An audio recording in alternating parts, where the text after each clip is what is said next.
Bismillahirrahmanirrahim. Assalamualaikum warahmatullahi wabarakatuh. Alhamdulillahilladzi arsala rasulahu bil huda wa dinil haqq liyudhhirahu 'ala ad-dini kullih wa kafaa billahi shahida.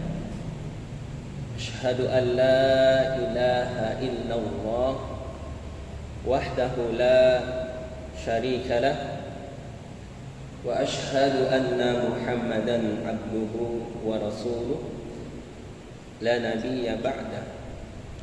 Allahumma salli wa sallim wa barik ala nabiyyina Muhammadin wa ala alihi wa ashabihi wa man tabi'ahum bi ihsanin ila yaumiddin. Amma ba'd. Qala Allah Ta'ala fi kitabihil karim ba'da a'udzu billahi minasy syaithanir rajim. Ya ayyuhalladzina amanu taqullaha haqqa tuqatih wa la tamutunna illa wa antum muslimun. Qala aidan Bismillahirrahmanirrahim.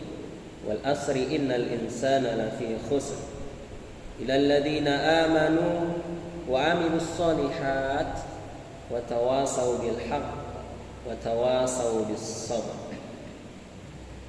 Allahumma bika asbahna wa bika amsayna wa bika nahya wa bika namut wa ilaikal nusyur. Allahumma inna nas'aluka ilman nafi'an wa rizqan thayyiban wa amalan mutaqabbalan. Hadirin jamaah salat subuh rahimani wa rahimakumullah.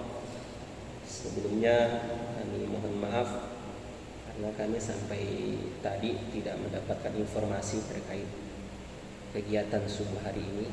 Ustaz Yasir, siapa yang mengisi dan sebagainya. Jadi karena tidak ada yang lainnya kita isi daripada tidak ada kegiatan. Nah, memang di saat subuh ini ada kegiatan pengajian. Meskipun nanti mungkin beberapa menit ke depan sejenak kita isi waktu pada pagi hari ini. Semoga ini menjadi kebaikan bagi kita, ya, menjadi amal ibadah bagi kita yang dicatat oleh Allah Subhanahu wa Ta'ala berlipat-lipat, karena untuk kita duduk di sini itu tidak mudah. Dan sesuatu yang tidak mudah dilakukan itu akan diganjar dengan kebaikan yang berlipat-lipat. Ketika kita mengerjakan ibadah terasa berat, mengerjakan kebaikan terasa berat, maka di sanalah letak keutamaan dan kemuliaan yang lebih daripada ibadah yang lainnya. Inilah ujian dari Allah Subhanahu wa Ta'ala, yang mana seseorang mampu melewati ujian tersebut, maka dia akan mendapatkan posisi dan derajat yang lebih di mata Allah Subhanahu wa Ta'ala. Maka bersyukurlah kita karena Allah masih memberikan kemudahan untuk melakukan kebaikan-kebaikan yang kita tidak tahu yang mana kebaikan yang mampu mengantarkan kita selamat, wabil khusus di akhirat nanti. Karena kebaikan-kebaikan yang kita kerjakan ini tentu saja menjadi rahasia Allah Subhanahu wa Ta'ala, mana yang nilainya menjadikan derajat kita diangkat oleh Allah Subhanahu wa Ta'ala kelak di hari kiamat. Inilah pentingnya kita untuk senantiasa terus beribadah, karena banyak ibadah saja, banyak sholat saja belum tentu bisa menyelamatkan kita.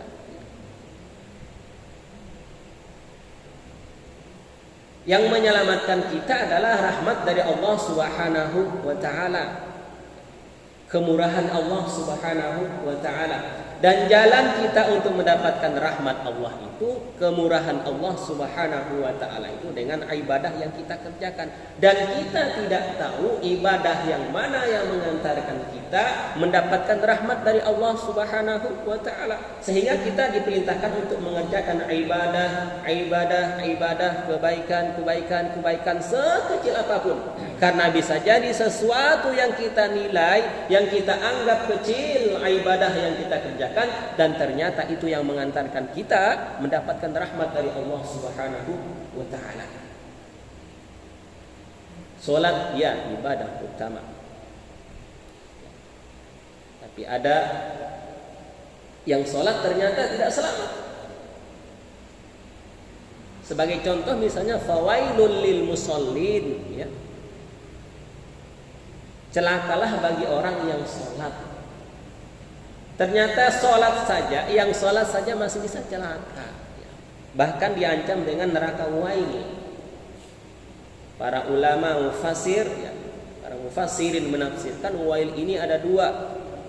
Yang pertama, wail ini maknanya kecelakaan, kebinasaan. Yang kedua, wail ini maknanya adalah sebuah lembah neraka di dasar neraka jahanam, yang mana di dalamnya ada sungai dari nanah. Inilah tempat orangnya sholatnya celaka. Tentu celakanya ada penyebabnya. Fawailul lil musallin alladzina hum an sholatihim sahun, misalnya.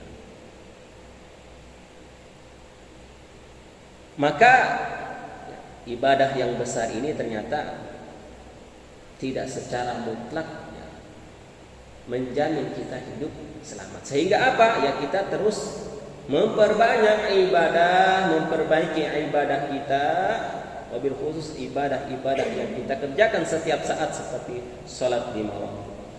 Yang kedua, salawat dan salam semoga senantiasa tercurah kepada suri tauladan kita, Nabi Agung Nabi Muhammad sallallahu alaihi wasallam, kepada keluarga beliau, para sahabat dan pengikut beliau setia hingga akhir zaman. Semoga kita istiqomah dalam menjalankan ajaran dan sunnah beliau hingga akhir hayat kita. Allahumma amin.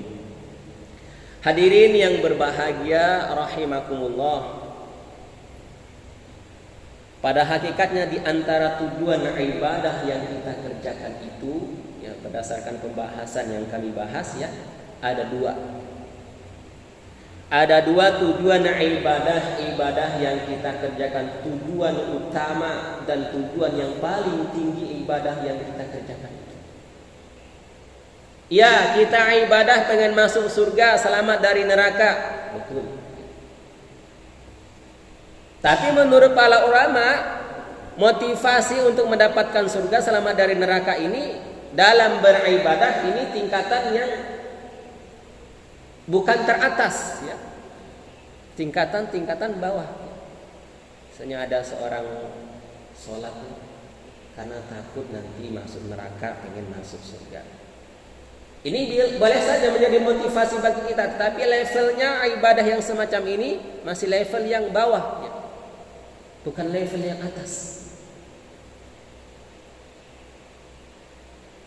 Lantas apa motivasi dan tujuan ibadah yang dikategorikan levelnya atas, bahkan bisa jadi menjadi yang teratas? Di antaranya adalah, ya, di ujung ayat yang menjadi pembahasan kami, surat Al-Ma'idah, surat yang ke-5 ayat yang ke-6. Allah Subhanahu wa taala berfirman, A'udzu billahi minasy syaithanir rajim. Ya ayyuhalladzina amanu idza qumtum ilas salati faghsilu wujuhakum wa aydiyakum ilal marafiq wamsahu biru'usikum wa arjulakum ilal ka'bayn wa in kuntum junuban فاطهروا وإن كنتم مرضى أو على سفر أو جاء أحد منكم من الغائط أو لامستم النساء فلم تجدوا ماء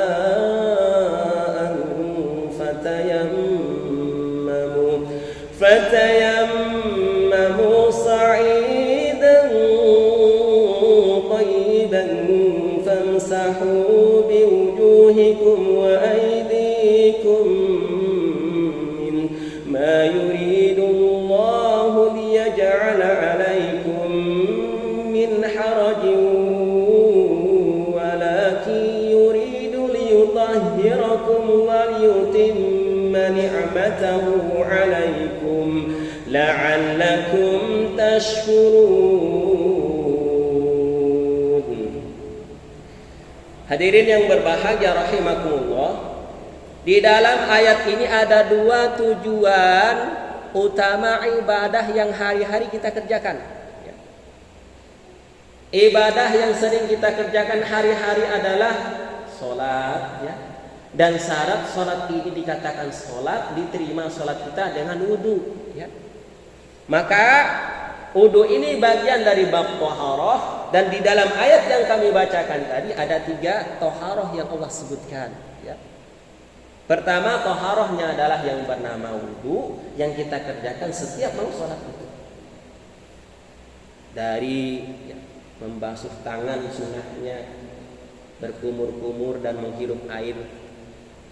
Kemudian yang wajibnya membasuh wajah, kedua tangan hingga siku kita, mengusap kepala, membasuh kaki sampai mata kaki kita kiri dan kanan.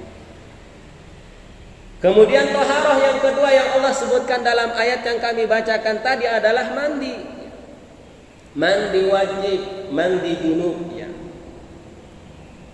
Bahkan dalam bab ini juga nanti akan ada pembahasan mandi sunnah, ya. Mandi-mandi yang kita disunnahkan, ya. Dianjurkan untuk mandi sebagaimana kita mandi wajib. Seperti misalnya pada hari Jumat, ya. Dalam fatwa tadi Muhammadiyah, ya, pernah mewajibkan mandi sebelum salat Jumat, tetapi direvisi kembali, ya, diperbaiki fatwanya. Inilah fatwa di Muhammadiyah ataupun ketentuan ibadah di Muhammadiyah bisa berubah, ya, berdasarkan pemahaman dalil terhadap, ya, suatu hukum, ya. Mungkin yang awalnya wajib kemudian ditemukan dalilnya itu sesuatu yang tidak wajib, maka, ya, para ulama kita, ya, khususnya di majelis tarjih, ya, ulama Muhammadiyah, ya, tidak sungkan, ya, untuk merubah keputusannya, sehingga yang awalnya diwajibkan dalam putusan tarjih kemudian menjadi sunnah, karena memang sunnah, ya. Pada dasarnya mandi sebelum sholat Jumat itu sama seperti mandi sebelum sholat Idul Fitri, Idul Adha, ya, maupun ibadah-ibadah yang kita disunahkan mandi. Taharah yang kedua adalah mandi, ya, mandi wajib atau mandi junub. Kemudian di dalam ayat ini juga, ya, yang nanti insya Allah pada pertemuan selanjutnya ketika kami membawa buku dan ada persiapannya, memang sudah diingatkan, disampaikan, ditentukan jadwalnya, akan kami bahas kembali terkait dengan toharah tersebut. Yang ketiga adalah tayamum, ya, bab tayamum, toharah tayamum. Dan Allah Subhanahu wa taala mengatakan di ujung ayat, ya, berkaitan dengan ibadah-ibadah yang kami sebutkan tadi, ya. Allah Subhanahu wa taala berfirman, ya, ma yuridullahu liyaj'ala alaikum, ya. Allah Subhanahu wa taala mengatakan, ya, Allah tidak ingin menyulitkan kamu, ya. Allah itu tidak mau menyulitkan hambanya. Inilah sifat rahmannya Allah Subhanahu wa taala kepada kita, bahwa Allah itu pada hakikatnya tidak mau mempersulit hambanya, tidak mau mempersulit makhluk. Maka di antara sifat agama Islam adalah mudah. Ya. Tidak dipersulit. Jangan dipersulit. Allah Subhanahu wa taala mengatakan la yukallifullahu nafsan illa wus'aha. Ya. Allah itu memberikan beban kepada makhluknya, ya, sesuai dengan kesanggupan makhluknya. Ya. Dan beban kepada seseorang dengan yang lainnya bisa jadi berbeda. Ujian pun sama, ya. Antara yang satu dengan yang lainnya belum tentu sama level ujiannya, ya. Ada yang mungkin biasa sholat berjamaah ke masjid, level ujiannya, ya, level imannya kalau gerimis sudah nggak berangkat. Ini ujiannya bawah ini masih. Ya. Ada yang mungkin gerimis masih berangkat. Nah, ini level ujiannya, dia mampu melewati level yang bawah ini. Kemudian ada mungkin ya hujan deras, dia nggak berangkat. Tapi ada level selanjutnya, ya, iman seorang itu, ujian yang dia mampu lewatin, hujan deras seperti apapun, ya, tetap berangkat untuk ke masjid. Inilah kondisi setiap manusia, setiap orang beda. Beda ujian-ujian yang Allah berikan kepada mereka, dan Allah itu tahu, ya, tahu ketika dia memberikan ujian ini kepada seseorang pasti dia mampu melewatinya. Allah tidak akan menyulitkan kamu, tidak akan menyulitkan hambanya. Walaki yuridu liyutahhirakum. Ini yang pertama, tujuan ibadah yang kita kerjakan itu. Tetapi dia hendak membersihkan kamu, mensucikan kamu, ya.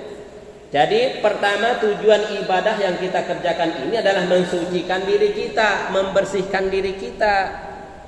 Kalau wudu, mandi, ya, itu membersihkan dari kotoran secara lahir. Tetapi ibadah-ibadah yang lain membersihkan diri kita, mensucikan diri kita dari kotoran-kotoran yang bersifat batin, ya. Makanya kan zakat itu tujuannya untuk mensucikan, ya. Puasa Ramadan, ya, nanti ujung-ujungnya tujuannya agar kita bersih seperti bayi yang baru lahir. Kemudian sholat yang kita kerjakan untuk membersihkan kita dari dosa. Ini tujuan ibadah kita itu, untuk membersihkan diri kita dari kotoran-kotoran. Kalau bersifat lahir dengan tadi itu wudu, mandi dan sebagainya. Tapi kalau bersifat yang batin dengan ibadah-ibadah yang kita kerjakan, semua ibadah yang kita kerjakan itu, ya, akan mensucikan diri kita, ya, membersihkan diri kita dari dosa. Inilah tujuan ibadah yang kita kerjakan. Yang pertama yang Allah sebutkan dalam ayat yang kami bacakan tadi, bahwa untuk membersihkan diri kita ini, mensucikan diri kita ini dari kotoran-kotoran lahir maupun batin. Inilah Islam, ya. Saya kemarin menyampaikan khutbah di Masjid Asy-Syifa, Darus Syifa, di rumah sakit kita. Saya katakan di rumah sakit kita itu banyak dokter spesialis jantung, ya, penyakit liver, ya, penyakit liver, kemudian penyakit diabetes, ya, jantungan dan sebagainya ada. Tapi dokter spesialis penyakit iri, dengki, hasad, sombong, angkuh nggak ada di sana. Tidak ada dokter di rumah sakit spesialis penyakit itu. Padahal penyakit ini lebih berbahaya daripada penyakit yang bersifat lahir tadi. Kalau penyakit bersifat lahir, ya, selesai di dunia, selesai urusannya. Tapi kalau penyakitnya ini bersifat batiniah, ya, maka itu akan dibawa nanti sampai di akhirat. Maka di antara kebiasaan para ulama salafus salih itu, ya, ketika mereka saling bertemu, ya, mereka itu saling meminta nasihat, ya. Bukan hanya mendengar, ya, atau memberi nasihat, tetapi minta nasihat. Sebagaimana yang pernah diungkapkan oleh, ya, Imam Sufyan bin Uyainah rahimahullah ta'ala, yang dikutip atau dijelaskan dalam kitab Al-Imanul Kabir karya Syekhul Islam Ibnu Taimiyah dan kitab Abu Alid Dunya rahimahullah ta'ala dalam kitabnya Al-Ikhlas, ya, menyebutkan di antara kebiasaan para salafus soleh terdahulu itu saling meminta nasihat, ya. Minta. Mereka ini sudah banyak memberikan nasihat, sudah banyak ilmunya, tapi masih minta nasihat kepada orang lain, kepada sesama mereka, ya. Ini sifat ulama ataupun salafus soleh. Di antara nasihat yang dituliskan di sana, ya, yang sampai kepada kita adalah mengatakan, man aslaha sariratahu aslahallahu alaniyatahu. Barang siapa yang sibuk, ya, memperhatikan, membersihkan, mengkondisikan hatinya, maka Allah akan, ya, memperhatikan sesuatu yang bersifat lahirnya. Barang siapa yang sibuk mengurus batinnya, Allah yang akan mengurus lahirnya. Ini sifat orang-orang soleh, ya. Jadi dia sibuk membersihkan hatinya, memperhatikan kotornya hatinya, memperhatikan kesalahan-kesalahannya, sehingga dia tidak punya kesempatan untuk melihat keburukan orang lain, ya. Tidak punya kesempatan untuk melihat kekurangan orang lain. Dan ternyata kalau ini dilakukan dampaknya luar biasa. Ada sebuah kisah mungkin, ya, menjadi hikmah bagi kita, ya. Kisah dari sufi tentunya. Ada seorang pemuda ingin belajar kepada seorang guru, ya, Abul Khair. Dia datang kepada pokan Abul Khair ini. Kemudian dia sampai di sana mendengar saat itu Abul Khair sedang membaca Al-Quran yang dibaca surat Al-Fatihah. Kemudian Abul Khair itu pun membaca surat Al-Fatihah, ya, sebagaimana yang dia mampu. Dan ternyata pemuda ini mendengar bacaannya ini nggak karuan, banyak salahnya. Tidak seperti dia bayangkan. Dia membayangkan guru ini terkenal, ya, masyhur pada zaman itu, ya, terkenal luar biasa kemampuan dan kemuliaannya. Tapi ketika dia datang sana, tidak seperti yang dia bayangkan, tidak seperti yang dia pikirkan sebelumnya. Ini beneran guru apa bukan, katanya dalam hatinya. Baca surat Al-Fatihah saja tidak benar, banyak salahnya. Akhirnya apa? Dengan melihat kondisi seperti ini, dia nggak jadi belajar sama Abu Khair ini, ya. Pulang dia, keluar dari padepokan tersebut. Tapi tiba-tiba di tengah jalan, ketika dia ingin pergi, ingin pulang, di depan dia dihadang oleh seekor singa. Karena di depannya ada seekor singa, dia tidak berani melanjutkan perjalanannya, ya.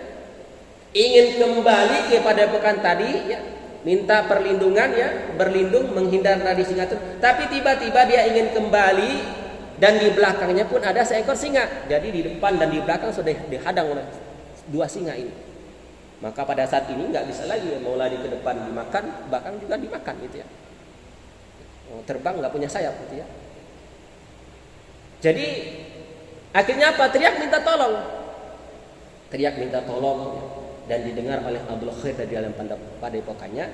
Keluarlah Abul Khair ini, kemudian menghampiri, ya, posisi dari pemuda dan dua singa tersebut. Ketika sampai di situ, kemudian dia menepukkan tanah, ya, dan memanggil dua ekor singa tersebut, mengatakan kepada dua ekor singa, wahai singa, itu adalah tamu saya, maka jangan ganggu siapa yang datang ke tempat saya. Dengan tunduk dua ekor singa ini, ya, menghampiri Abul Khair, kemudian mengikuti apa yang dikatakan oleh Abul Khair, pergi meninggalkan mereka. Nah, pemuda ini baru menyadari dan heran, takjub. Yang tadi merendahkan, meremehkan, yang dikatakan sebagai guru yang memiliki kemuliaan ini tiba-tiba kagum, takjub luar biasa. Lalu bertanya, wahai Syekh, apa gerangan yang membuat engkau bisa melakukan hal yang semacam itu? Apa amalan engkau yang engkau kerjakan sehingga mampu menaklukkan binatang buas? Bukan hanya manusia, bukan hanya makhluk sesama manusia, tetapi binatang buas pun mampu ditaklukkan. Maka kata Abdul Khair, selama 30 tahun lebih saya menyibukkan diri saya untuk memperhatikan hati saya saja, sehingga saya lupa dengan hal-hal keburukan yang ada di luar saya, hal-hal yang bersifat buruk dari orang lain. Saya hanya sibuk memperbaiki hati saya, memperbaiki batin saya, dan saya pun tidak pernah melihat keburukan-keburukan orang lain karena saking sibuknya mengurus keburukan diri sendiri. Dan ternyata karena itulah, karena kesibukan yang semacam itu, jangankan makhluk bernama manusia, makhluk yang binatang buas pun mampu ditaklukkan oleh Abul Khair. Ini hikmah yang dapat kita ambil, bahwa ketika seseorang ternyata memiliki kemampuan yang luar biasa untuk mengkondisikan hatinya, jangankan manusia, sesama manusia, hewan yang buas pun akan tunduk kepadanya, akan menyukai dirinya, akan menyenangi dirinya. Ini karena memperhatikan yang namanya kebersihan hati. Jadi tujuan yang pertama ibadah yang kita kerjakan adalah untuk membersihkan diri kita, baik yang bersifat lahir maupun batin. Kemudian Allah Subhanahu wa taala melanjutkan, "Waliyutimma ni'matahu 'alaikum la'allakum tashkurun." Dan menyempurnakan nikmatnya bagi kamu agar kamu bersyukur. Ini tujuan ibadah yang kedua di dalam ayat ini yang kita harus lakukan. Kita ibadah ini agar menjadi orang yang bersyukur. Jadi kenapa kita sholat? Karena pengen menjadi orang yang bersyukur. Bukan karena pengen masuk surga lagi, tapi pengen menjadi orang yang bersyukur. Dan inilah level ibadahnya Nabi kita, Nabi Muhammad SAW. Ketika ditanya oleh istri beliau, "Ya Rasulullah," atau "Wahai suamiku, Anda itu kan dijamin masuk surga, dosa pasti diampuni, kalau punya salah langsung Allah yang mengingatkan. Tapi kenapa sholat tahajudnya sampai kakinya bengkak? Kenapa melaksanakan ibadah sunnah sampai kakinya sakit?" Lantas apa kata beliau? Kata baginda Nabi SAW, "Tidak pantaskah aku menjadi hamba, menjadi orang yang bersyukur?" Jadi ibadah yang beliau kerjakan itu adalah bentuk syukur kepada Allah Subhanahu wa taala agar menjadi pribadi yang bersyukur.